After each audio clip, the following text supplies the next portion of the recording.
Тамыр студияһы ул минең бәхетле бала сағым.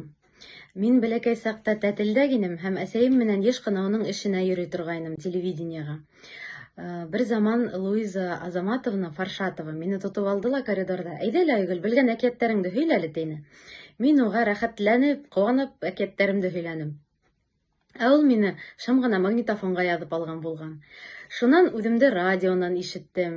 Шулай итеп, иләү тапшырыуының мин беренсе алып барыусыларының береһе булып киттем.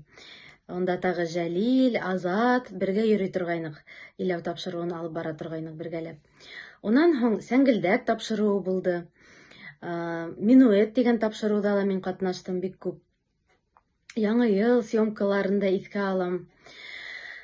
Минең уйлауымса, Тамыр студияһы беҙҙең балаларҙы тәрбиәләүҙә, милли рухты тәрбиәләүҙә баһалап бөткөһөҙ ҙур эш эшләй. Һәм беҙ ул эштең емештәрен әле күрәсәкбеҙ.